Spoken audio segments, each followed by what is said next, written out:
Hi, I'm Tawny Plattis, and you're listening to Dirty Bits, the show that covers the sexy, scandalous, and salacious stories from history your teacher probably left out.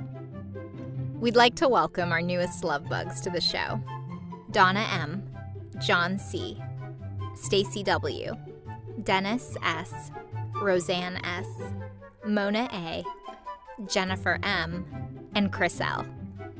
And a special thanks to Sarah F., Heather P., Hannah from Film Roast Podcast, and Steven from the Is This Adulting podcast for cracking us up on the daily. Be sure to join in on the Dirty Bits discussion on Facebook, Instagram, and Twitter. We love talking with our listeners and would be delighted if you joined in with us. You might even get a shout out on our next episode. All of our links are available in the show notes here and on our website, tawnyvoice.com/dirtybits. We've also joined the Orbital Jigsaw Network, along with some other really cool shows we think you'd like. Check it out at orbitaljigsaw.com.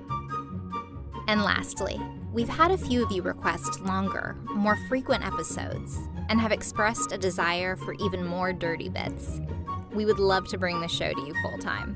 And if that's something you want to see, you can help out by becoming a Dirty Birdie and visiting us at patreon.com/dirtybits. Enjoy the show. There are a few people in history who are so badass, no last name is needed. Cleopatra, Plato, Aristotle, Socrates, Voltaire, Cher, Madonna, Prince, Eminem. But then there is Colette. It's been a little while since I've spoken French, so if you would be so kind as to forgive what I'm sure is my abominable pronunciation, I would be forever grateful to you love bugs. She was initially considered a talented but limited novelist, despite receiving praise from guys like André Gide and Henri de Montherlant. She has since been increasingly more appreciated and valued as a pioneering and important voice in women's writing. Truman Capote even wrote a short story about her called The White Rose.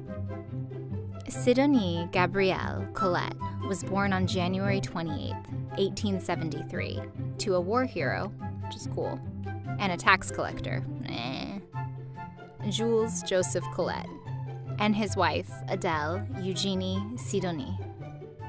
They were initially rolling in dough, but someone didn't know how to balance the checkbook, and her father's income dropped dramatically, which meant she had to attend public school from the age of 6 to 17.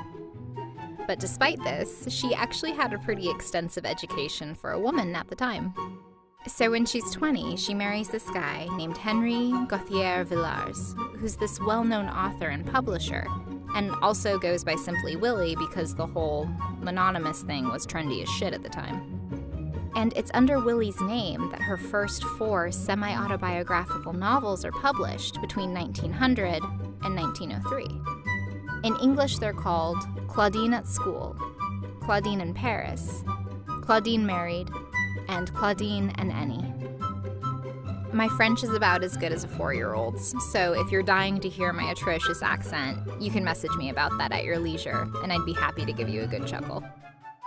The novels follow the coming-of-age story of an unconventional 15-year-old from a Burgundian village who finds herself smack dab in the middle of the literary salons in turn-of-the-century Paris. It was allegedly Willie who chose the scandalous topic of the novels, and according to biographer and historian Bethany Latimer, came up with the whole secondary myth of Sappho, the girls' school or convent ruled by a seductive female teacher theme.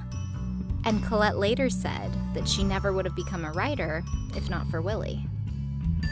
So Willie is living up to his namesake, and much like John Wilmot from episode 2, is a notorious libertine. He's got 14 years on Colette, and he's like, I can show you the world. And he's introducing her to all these big names in these pretentious, avant-garde, intellectual, artistic circles. And he's sleeping around with other people and was actually really supportive in Colette exploring relationships with women. However, they ended up separating in 1906, and he owned the copyright to all of her work. So he was making bank on all those Claudine novels, and she was totally broke. In fact, until 1912, she had a career on stage and in music halls throughout France, where often she portrayed Claudine in sketches from her own fucking novels while she barely earned enough to live. She was often sick and starving during this time. She talks about this challenging time in her life in her 1910 novel, La Vagabonde, where she talks about women's independence in a male-dominated society, something she would continuously revisit in her works throughout her life. It was also during this time she began a relationship with Mathilde de Morny, or as she was adorably called, Missy. Missy was a French noblewoman, artist, and is also considered a transgender figure. In my research, the pronouns used to describe Missy are she and her. In keeping with the sources I found, those will be the pronouns I use to speak about her. Feel totally free to add any additional information I may have missed, or correct me in the comments section if I got this one wrong. She also used the pseudonym as an artist, Yassim, an anagram of Missy. Max, Oncle Max, or Uncle Max, and Monsieur le Marquis. She was the fourth and final child of the Duke of Morny, and her dad was actually the half-brother of Napoleon III. And there is some evidence suggesting her mom may very well have been the illegitimate daughter of Nicholas I of Russia. Missy was a sculptor and a painter, and had this extravagant personality that turned her into a celebrity in her time.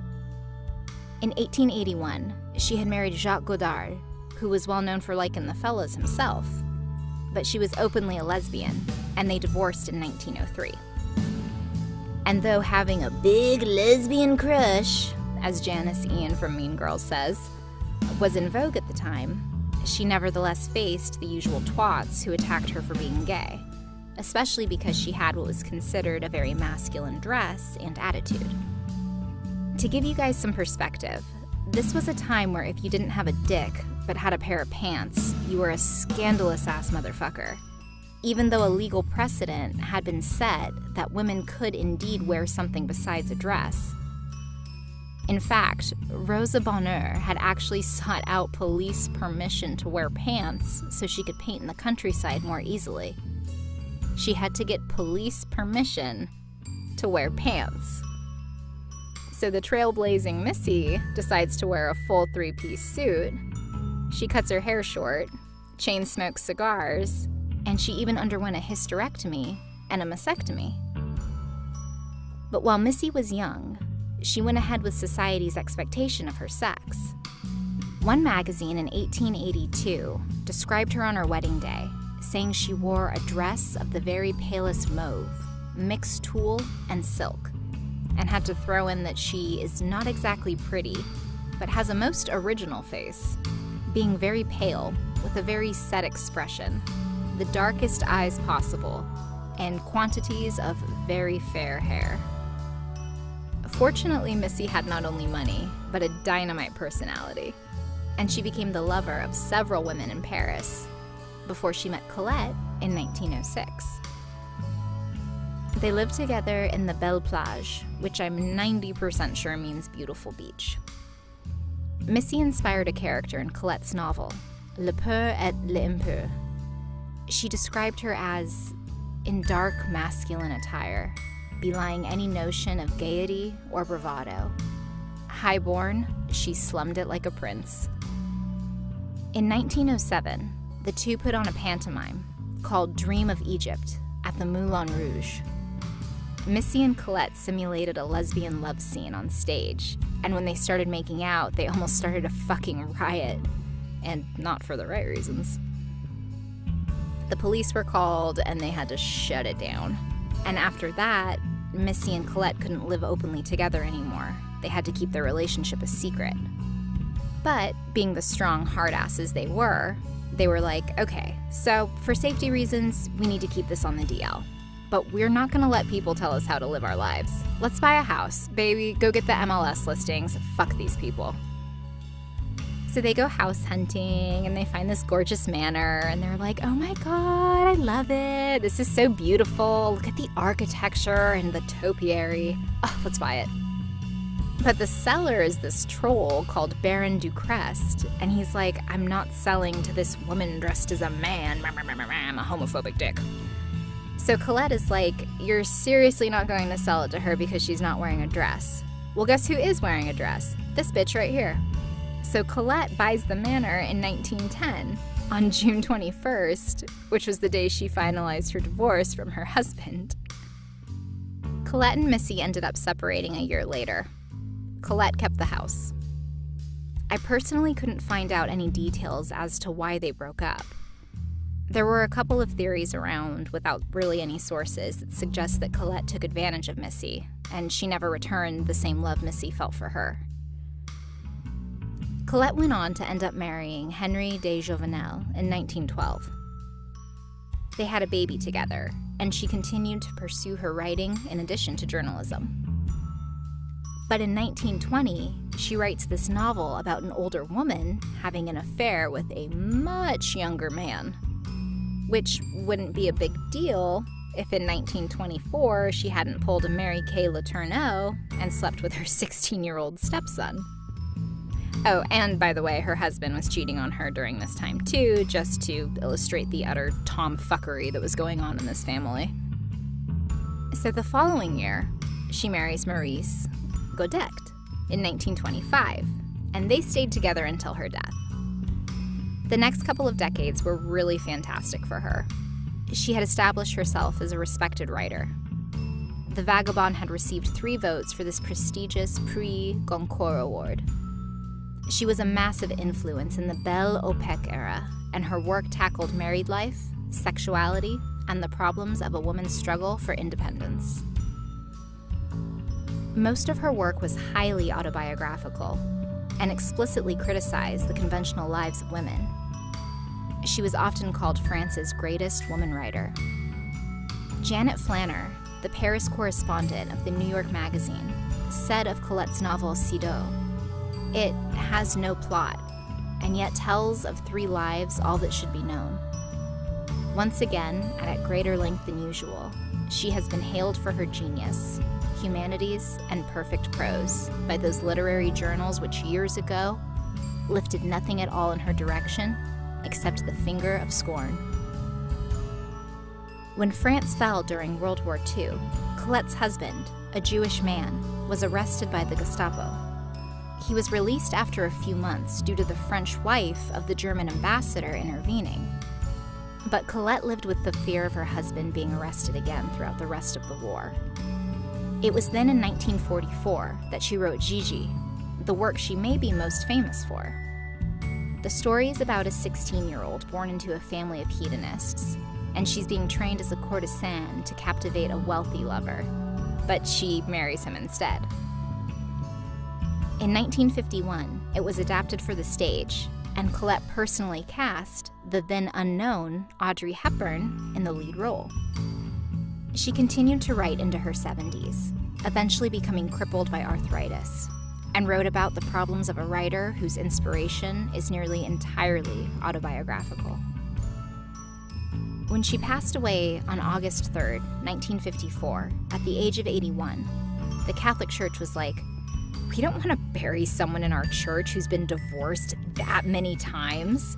I mean, Jesus didn't hang out with shady characters or anything, so we certainly can't allow that harlot to be buried here." So the state went, "Fuck you guys," and went on to give her a funeral. And she was the first French woman of letter to be granted this honor, and was interred in the Père Lachaise cemetery. Colette once said, "You will do foolish things, but do them with enthusiasm. I love my past. I love my present. I am not ashamed of what I have had, and I am not sad because I no longer have it. What a wonderful life I've had. I only wish I'd realized it sooner." Thanks for listening. If you have any questions or corrections for me, feel free to leave a comment or send a message to Tawny at tawnyvoice.com. See you next Tuesday.